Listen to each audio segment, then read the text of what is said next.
चरित्र का नाश हुआ तो सब कुछ नाश हुआ। अब इसका उल्टा चल रहा है। हमें लगता है हम यदि अपने कर्तव्य का पालन करें और अपना चरित्र पवित्र रखें तो संबंध में मृदुता आ ही जाएगी। हमारा चरित्र पवित्र है तो हर संबंध हमारा पवित्र होगा। अब बताओ कैसे हम कहें कि पति पत्नी में मृदुता आ जाएगी? बॉयफ्रेंड वेकअप, बॉयफ्रेंड ब्रेकअप, ये क्या चरित्र है? गर्लफ्रेंड ब्रेकअप, फिर नवीन गर्लफ्रेंड, फिर ब्रेकअप। तो ऐसे व्यवहार वो अपने पति के साथ भी करेगी या पत्नी के साथ करेगी, मृदुता आएगी, माधुर्य आएगा उसके संबंध में? नहीं आएगा। अच्छा, अब नशा कर रहे, व्यभिचार कर रहे तो बुद्धि इतनी भ्रष्ट है कि पूज्य जनों का मान करना भूल गए, माता पिता गुरुजनों का मान करना भूल गए।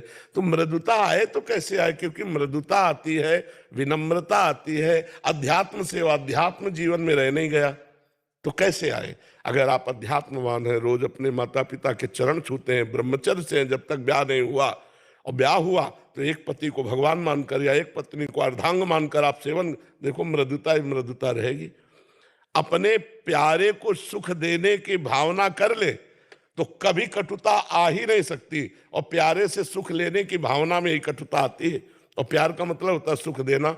सुख लेने की भावना प्यार में नहीं होती, काम में होती है, राग में होती है, आसक्ति में होती है, मोह में होती है। सुख लेने की भावना प्यार में नहीं होती। और आजकल लोग प्यार प्यार करते हैं, प्यार का मतलब नहीं समझते हैं।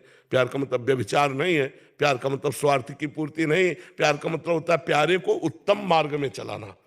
बोले फ्रेंड, फ्रेंड का मतलब क्या होता है? कुपथ निवार सुपंथ चलावा।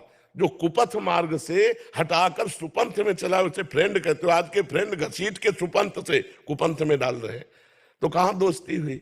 तो मृदुता, धैर्य, विचार, पवित्रता, विनय, ये दैवी संपदा है। ये भगवान के चरणों का आश्रय लेकर पवित्र आचरण से यदि हम नाम जप करें तो हम अपने क्या दूसरों के हृदय में ये बात ला सकते हैं।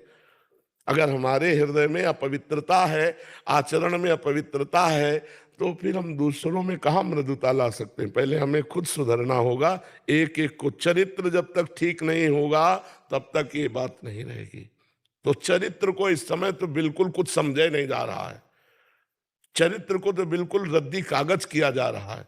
और जबकि हमारे यहाँ भारत में चरित्र की ही पूजा होती है।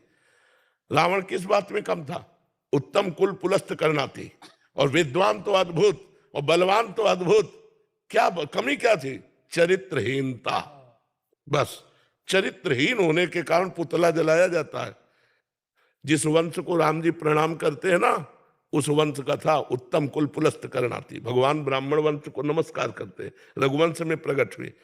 विद्वान शंकर जी का अद्वितीय भक्त। लोग जैसे भगवान को झूले में झुलाते हैं, ऐसे 20 बार कैलाश को उठाकर भुजाओं में झुलाया भगवान शिव पार्वती को, ऐसा महावीर। लेकिन चरित्रहीन हो गया तो राक्षस शब्द माथे पे मढ़ दिया गया।